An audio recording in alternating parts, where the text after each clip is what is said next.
The fishermen had faith they would survive. In the village of Tambamatang on Nikunau, their families never stopped believing that they would return.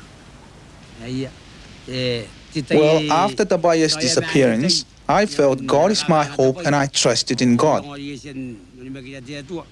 There is a custom we call tawanmi, to hold safe something. It is a symbolic link with the absent person. When Tapaya put his watch on my wrist, I was thinking it is a symbol of his life, and he would be the one to take it back from me because he had come back alive.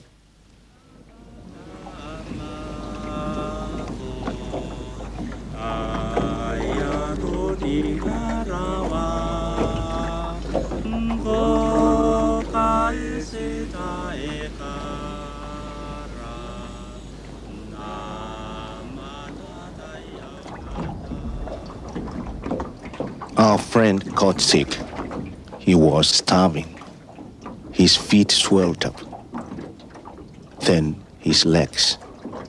Finally, his whole body was swollen. One morning, he was very weak. He died in the afternoon. We kept him with us for one night. Then we put his body over the side in the afternoon.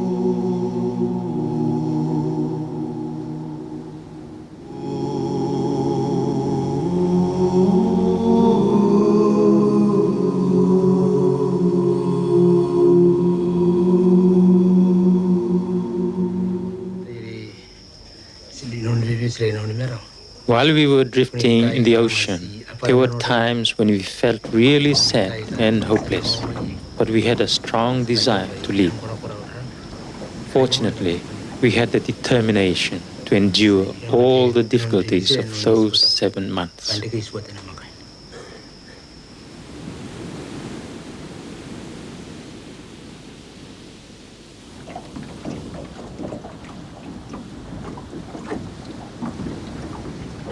In the last 2 months, there were no sharks to catch, so we had to live by drinking rainwater.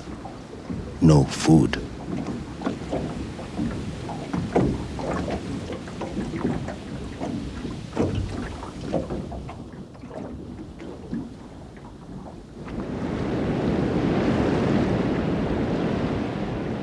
One day, as it was getting dark, we saw land on the horizon.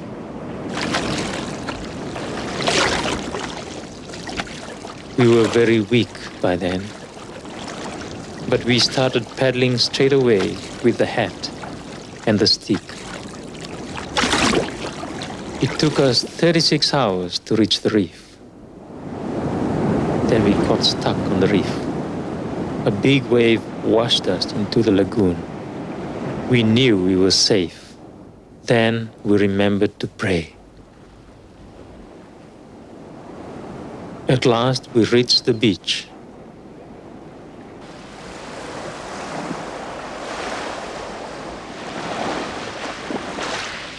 I could only walk with difficulty.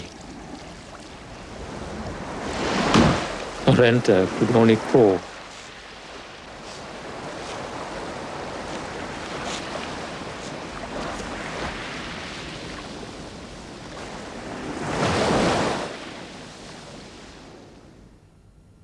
The epic journey of the Kiribati fishermen was soon picked up by the world press. Their courage and endurance created a new record of survival at sea. These quiet fishermen are modern heroes. For 7 months, they suffered heat, exposure, and privation on a journey of over 2,500 kilometers. Only their skills and their long familiarity with the sea enabled them to endure this remarkable odyssey until their homecoming.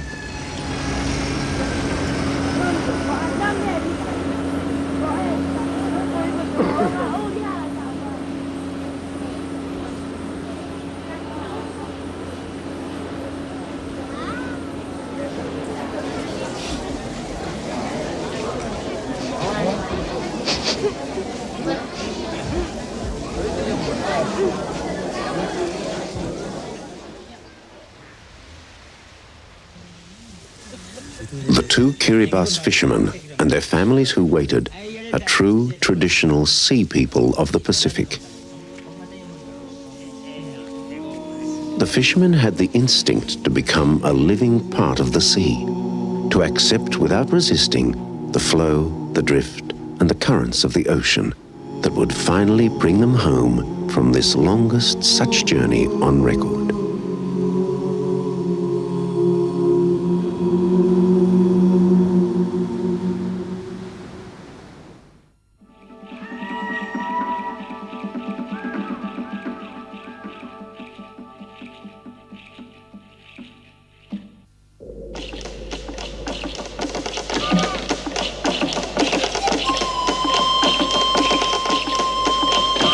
It was 1774, and navigator Captain James Cook was at the end of a long 2-year journey from England through the Pacific.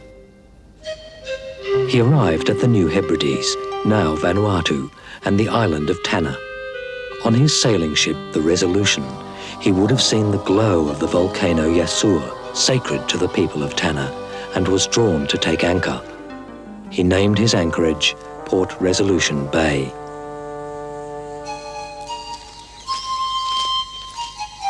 I am Mele of Erepor. Now, more than 200 years later, village life continues in the same bay. There is a dugong living in our bay, and because of him, old stories are remembered. One of the legends started in this village. It happened long ago. The women were preparing their food and vegetables in readiness for cooking. We had no salt in those days, so the women cooked in seawater. One woman, Amela, went to collect water from the sea. Down through the village, she walked to the bay.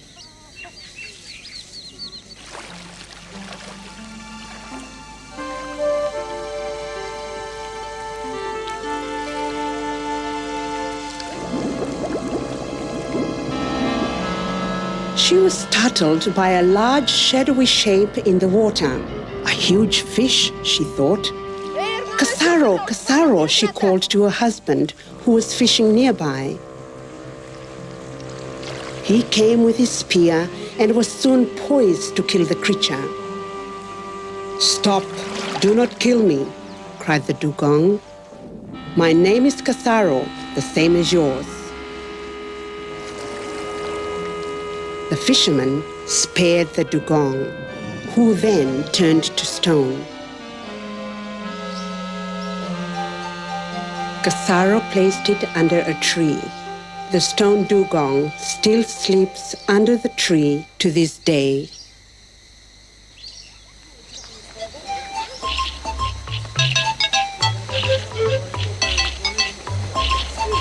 The dugong in the bay responds to our call.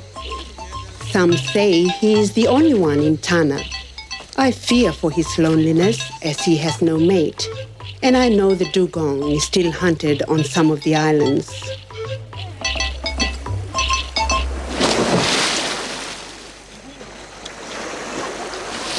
Splashing the water calls him in to play. He always answers the summons.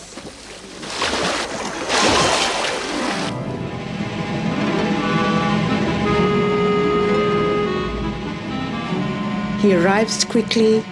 The crescent moon of his broad tail speeds him along.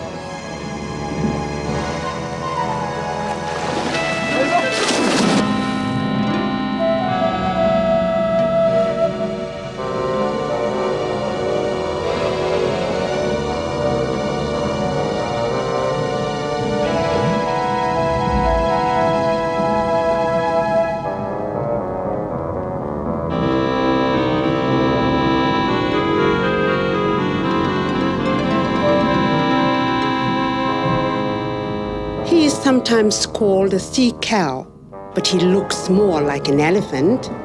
A strange elephant without limbs or trunk, 3 meters long and weighing some 400 kilos. He moves with pleasure in his underwater world and comes up to breathe every few minutes to remind us of our warm-blooded kinship.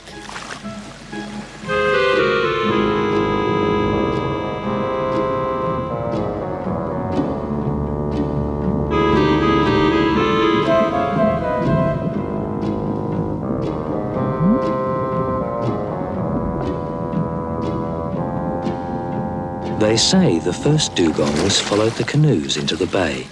Perhaps they believed they were sea creatures too.